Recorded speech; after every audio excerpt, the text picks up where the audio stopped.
Ladies and gentlemen, stop waiting on somebody to clap for you. Stop waiting on somebody to see your worth. You've been waiting on folks to believe in you when, truth be told, you ain't even believed in yourself yet. Stop waiting for validation. Believe in yourself first. One of the biggest traps we fall into is waiting on someone else to see something in us before we see it in ourselves. We walk around hoping someone will finally recognize our talent, our effort, our potential, like we're just sitting on a shelf waiting to be picked. Let me ask you something. Why are you waiting on somebody to co-sign your dream like it's a loan? That dream is yours. That gift is yours. That passion burning inside of you, nobody else was meant to carry it. And it sure wasn't meant to be on pause until someone applauded. See, a lot of folks are living small not because they lack potential, but because they're addicted to validation. They won't make a move unless someone tells them, yes, you can. They won't start that business unless a friend says it's a good idea. They won't post that idea, write that book, record that video, or even just speak up in a meeting unless they get a nod, a clap, a little green light from somebody else. And here's the problem with that. People are unreliable. Their moods change. Their opinions shift. Sometimes their support comes with strings attached. And worse, sometimes they don't want to see you win because it reminds them they're not moving. If you spend your life waiting for people to approve you, you're going to die still waiting. Believing in yourself isn't about being arrogant. It's not about ignoring wise counsel or pretending you don't need help. Believing in yourself is about knowing who you are even when nobody else gets it. It's waking up in the morning and saying, I know what I'm capable of, even if you don't see it yet. It's doing the work not because someone is watching, but because you know what's inside of you is too valuable to waste. That's confidence rooted in purpose, not ego. Look around at the people you admire, the leaders, the creators, the trailblazers. Every one of them had a season where nobody saw their vision but them. Before the applause came the silence. Before the recognition came the rejection. But the reason they're standing on stages now is because they kept going in the dark. They weren't waiting for someone to tell them they were worthy. They decided they were. You have to make that same decision. You have to stop outsourcing your worth to people who don't even know how to value themselves. One minute they love you, the next minute they scroll past you. One day they're cheering, the next they're quiet. You can't let that move you. Your belief has to be rooted deeper than likes, followers, approval, or praise. It's got to be planted in purpose, watered with discipline, and protected from outside opinions. Do you know how many dreams have died because somebody heard that'll never work? How many ideas were buried because someone laughed at them? If you let other people's limited vision determine your path, you'll end up living a life that wasn't even yours to begin with. And here's the truth. A lot of people will never clap for you, not because you're not great, but because they don't have the capacity to. It has nothing to do with you and everything to do with their own insecurity. So why keep handing your self-worth over to people who can't handle it? You've got to learn to clap for yourself. You've got to be the one who says that was good work, even if nobody else notices. You've got to be your own motivation on the days when support is silent. Because at the end of the day, your dream, your purpose, your calling is your responsibility. Nobody else can carry it, nobody else should carry it, and nobody else needs to understand it. Validation feels good, but belief is better. Validation can fade, but belief keeps going. It wakes you up early. It pushes you when you're tired. It helps you stand tall in rooms where you used to shrink. When you finally believe in yourself truly, deeply, unshakably, you stop performing and start producing. You stop chasing acceptance and start creating impact. Your biggest battle is convincing the person in the mirror. Every goal you set, every dream you write down, every move you want to make, it all starts and ends with one thing, the conversation you're having with yourself. That's the real battlefield, not the competition, not the people doubting you, not the obstacles in your way.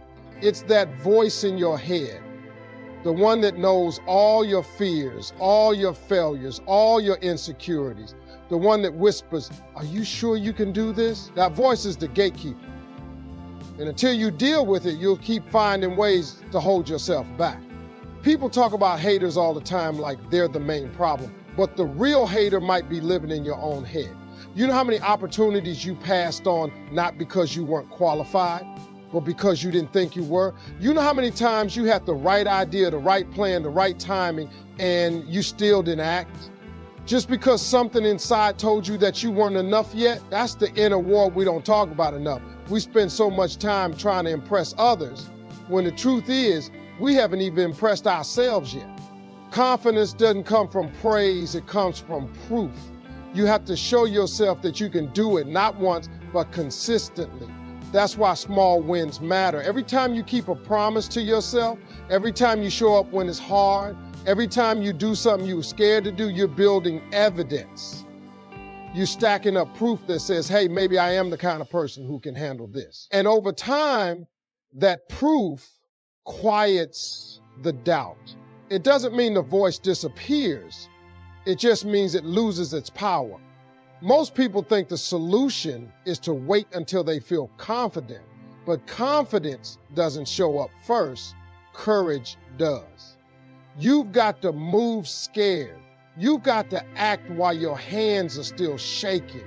That's what builds strength. You don't become a believer in yourself by sitting still and hoping one day it just clicks. You become a believer by doing the thing anyway, by facing the fear, walking through the discomfort, and choosing not to shrink when everything in you wants to retreat. And yes, it's hard, because the person in the mirror knows your past. They know what you've messed up. They know what you've avoided. They remember the times you quit early, the times you stayed quiet, the times you settled. That's why it's not easy to convince them. You can't lie to the mirror. You can't fake confidence to yourself.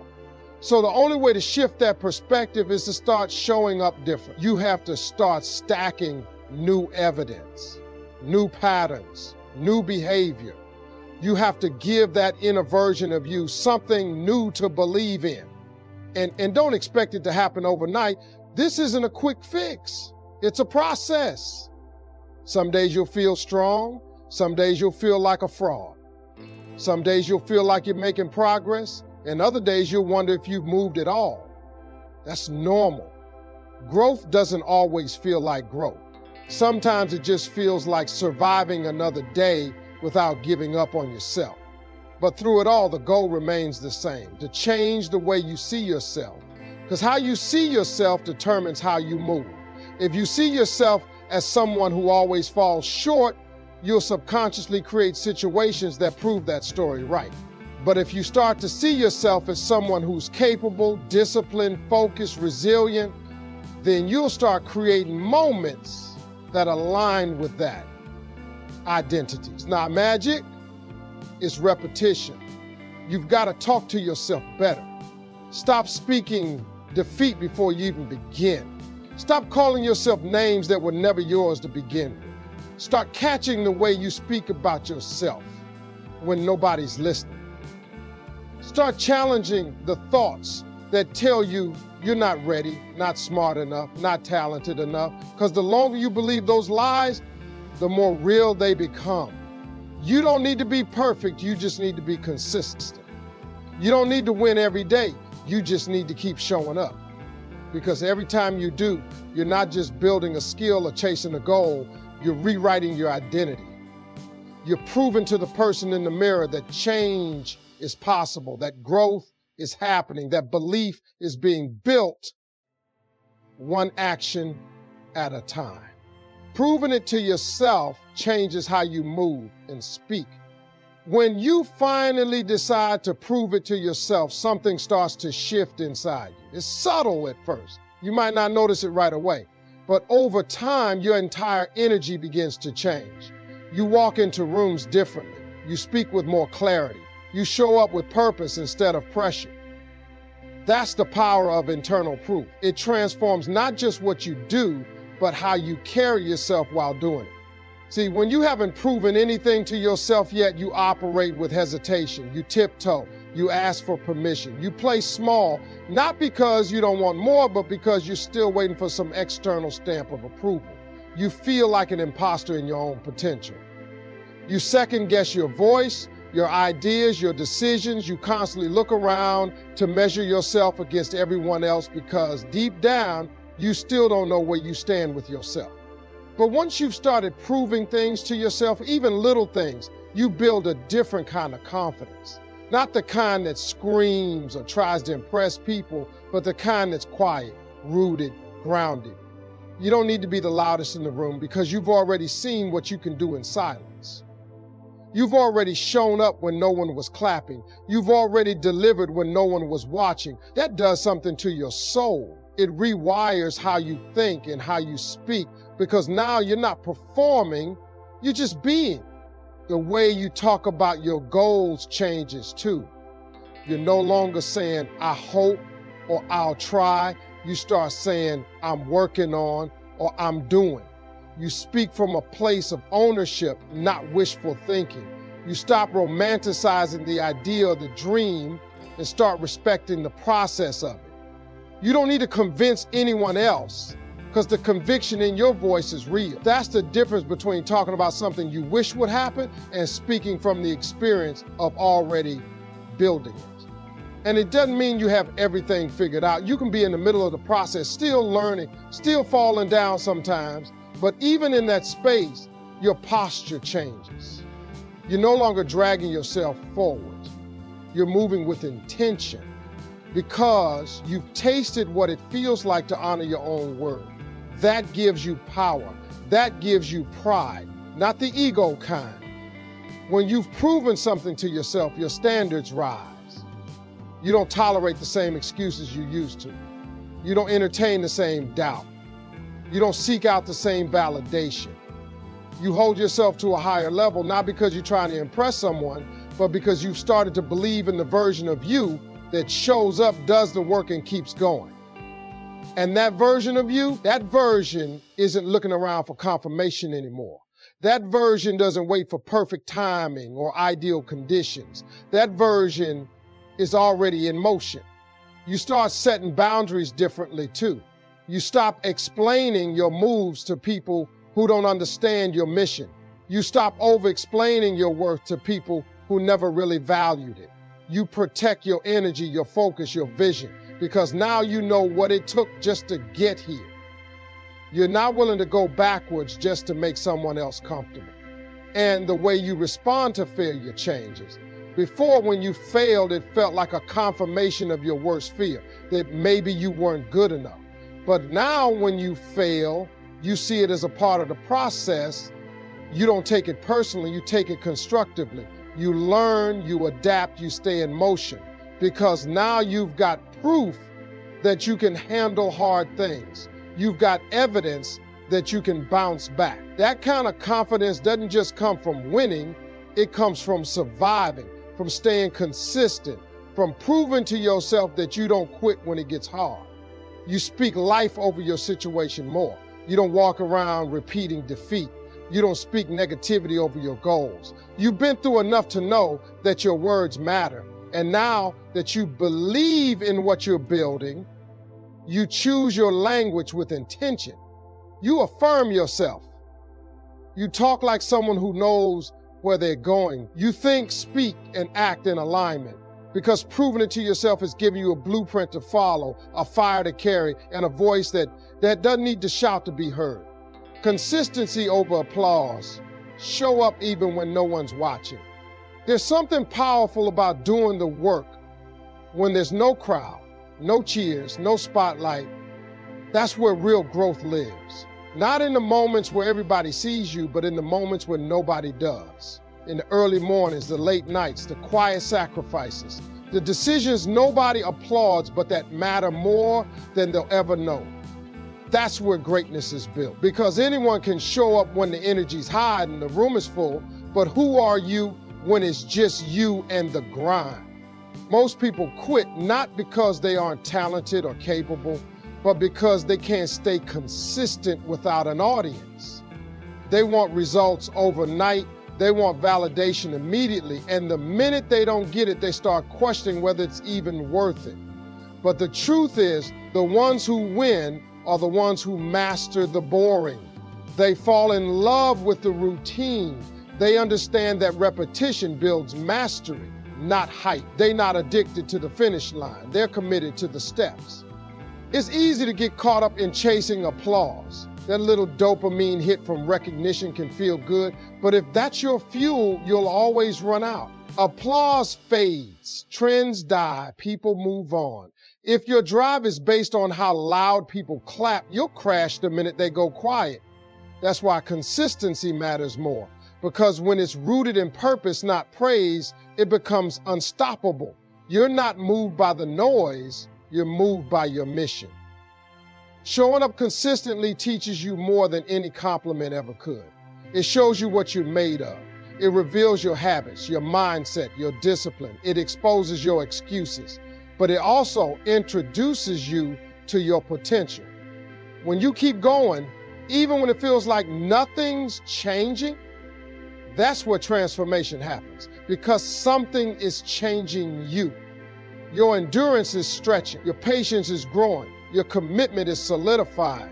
And that kind of consistency, that builds legacy. Everybody wants the big moment, the breakthrough, the viral success, the standing ovation, but very few are willing to do what it takes in the shadows, the quiet work, the disciplined grind, the relentless showing up. That's the stuff no one posts about. That's the part that doesn't make it to the highlight reel. But it's also the part that determines whether your success is temporary or timeless. Consistency is the proof of belief. You don't keep showing up for something you don't believe in. So every time you get up and go again, even when it's hard, even when it's lonely, even when you feel unseen, that's a declaration of faith in your vision. The world has a short attention span. 1 minute they love you, the next they scroll past you. That's why you can't let the world set the tempo for your grind. Your work ethic has to be stronger than their applause. Your vision has to outlast their opinions. And your consistency has to be rooted in something bigger than approval. When you make that shift, when you decide that you'll keep going regardless of who's watching, you become dangerous. Because now, you're not just working for a moment, you're working for a lifetime. Every day you show up adds up, even if it doesn't look like much right now, even if it's not flashy. Brick by brick, you're building something solid. And one day, people will look at what you've built and call it overnight success, but you'll know better. You'll know the early mornings, the failures, the silent wins, the late night doubts, and the times you pushed through anyway. You'll know that it wasn't magic, it was consistency. When you train yourself to show up without needing attention, you develop a level of discipline that can't be shaken. You're not performing anymore, you're practicing. You're improving, you're becoming. That's when the work gets sacred. It becomes a part of who you are, not just what you do. You're no longer just chasing a goal. You're living in alignment with your purpose. And that kind of life is not built on applause. It's built on what you do when the applause is gone. Your vision is yours. Not everyone will understand it. When a vision is placed on your heart, it's not sent out as a group text. It doesn't come with a public announcement or a roundtable discussion. It comes to you. That means it's your responsibility to carry it, nurture it, and protect it, even when no one else gets it, especially when no one else gets it. And that's where most people get stuck. They get so caught up in trying to explain their vision to people who were never meant to see it that they lose momentum before they ever get started. You have to realize that not everyone is supposed to understand what you're building. Not everyone is meant to see the picture clearly. It wasn't sent to them. It wasn't downloaded into their spirit. That dream, that idea, that plan, it lives in you for a reason. And yes, you may try to describe it, break it down, paint the picture as best you can, but still, some folks just won't see it. They'll look at you sideways. They'll question your timing. They'll tell you to be more realistic. And if you're not careful, you'll start shrinking your vision to fit into their limited view. That's why protecting your vision is so important. Not everyone deserves access to your dream in its early stages. Some people can only receive it once it's proven, once it's profitable, once it's packaged and polished. But while it's still fragile, still growing, still forming, you have to be selective about who you share it with. Because some people don't even mean harm, they just don't have the capacity to believe on that level. They've been taught to play it safe. They've been conditioned to stay small, so your vision, as bold and wild as it may be, feels threatening, not because it's wrong, but because it challenges everything they've settled for. You're not crazy for dreaming big. You're not unrealistic for wanting more. You're not irresponsible for stepping out on faith when the numbers don't line up yet. What you are is chosen, called, positioned.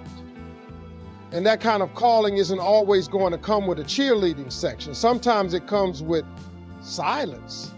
Sometimes it comes with isolation. Sometimes it comes with people you love looking at you like you've lost your mind. And in those moments, you have to stand firm in what you know you were given. You have to stop seeking agreement before you act. Too many people wait for confirmation from others before they take the first step. But the truth is, some of your confirmation is in the doing. You won't see how it all comes together until you start walking. The clarity is in the movement.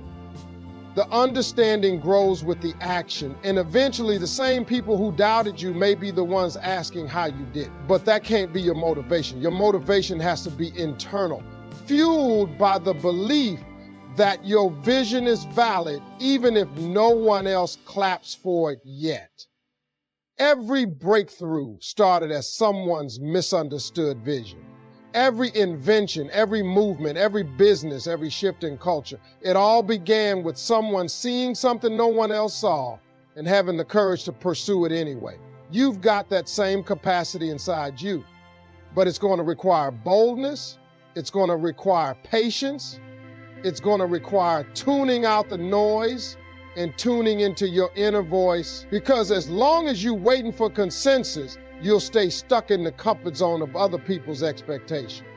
You have to be okay being misunderstood. You have to be okay being underestimated. You have to be okay walking a path that doesn't make sense to people who've never left the map. Because this isn't their journey, it's yours. And it's not supposed to look like theirs. It's not supposed to follow a script. It's supposed to stretch you, challenge you, and elevate you in ways that make average minds uncomfortable. That's what vision does. It disrupts. It creates new lanes. It invites resistance. And that resistance isn't a sign to stop. It's a sign you're moving into new territory. So don't water down your dream to make it digestible for others. Don't dim your light to fit in with people who are afraid of their own shine. Don't postpone your purpose while waiting for a green light from people still stuck at the start line. This vision was given to you because you have the strength, the creativity, the grit, and the faith to bring it to life, even if no one else can see it yet. Your future requires evidence, not just intentions. Everybody says they want success. Everybody claims they're ready for change. But the future you're dreaming about doesn't respond to words, it responds to proof. It wants to see receipts. You can talk about your goals all day long, post about them, journal them, make vision boards, and tell the world what's coming. But at some point, your future's going to say, show me. And when that moment comes, it's not going to ask about your intentions. It's going to check your consistency, your discipline, your sacrifice, and your work. Intentions are easy. They feel good. They sound good. But they don't move the needle. They don't pay off debt, build businesses, write books, or build legacy. Action does that. Commitment does that. The evidence you leave behind in your routines, in your habits, in your choices. That's what shapes the future you're talking about. Without that evidence, your future is nothing more than a hope, a wish, an idea that never grew leg. A lot of people get trapped in the planning stage. They want everything to be perfect before they start. They wait for the right moment, the right feeling, the right mood. But the future doesn't wait for perfect conditions. It moves with the ones who move. If you're serious about change, then your life should start showing signs of it, not tomorrow, but today. Not just in your words, but in your schedule, in what you prioritize, and how you spend your time when nobody's watching. Think about what your daily life says about where you're headed. If someone followed you around for a week, not hearing your dreams, just watching your actions, what would they conclude? Would they see evidence of a person becoming who they say they want to be? Or would they see someone stuck in cycles, repeating the same routines, hoping for change without making space for it? That gap between what you say and what you do, that's where most people get stuck. That's where good intentions die. The future version of you isn't created by a big leap. It's built one choice at a time, one disciplined day at a time, one uncomfortable decision at a time. It's forged in the moments when quitting looks easier and excuses feel justified. It's shaped when you choose growth over comfort, consistency over emotion, execution over explanation.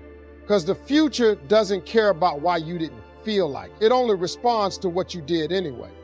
That's why tracking your growth matters. That's why showing yourself small wins matters. You need to start keeping score. Not to compare, not to compete, but to confirm. To build a trail of evidence that you can look back on and say, I've come too far to stop now. That kind of momentum is priceless. That kind of proof fuels you on the days when motivation is nowhere to be found. You won't always be inspired, but if you've been consistent, your own progress becomes the inspiration. You can't fake evidence. You can't talk your way into a future you haven't worked for. You can't hope your way into becoming the version of you that's disciplined, successful, free, healed, or whole. You have to become that person through action, through repetition, through ownership. The future rewards the ones who stay the course when it's boring, when it's hard, when it's slow. The ones who understand that results take time, but preparation is daily, that faith without works is just noise. People will come and go. Support will rise and fall. Circumstances will shift. But what stays with you is the effort you invest into yourself. That's what builds confidence. That's what builds momentum. That's what builds the kind of future that can't be shaken. You don't need to prove it to anyone else, but you do need to prove it to yourself. Because when life hits, and it will, it's not your intentions that are going to hold you up. It's the discipline you've built. It's the habits you've mastered. It's the mindset you've trained. That's the evidence the future recognizes. So if you want change, stop making declarations and start producing documentation. Let your effort be the proof. Let your sacrifice speak louder than your statements. Let your routine reflect your goals louder than your words do. Because your future is listening not to what you say, but to what you're doing right now,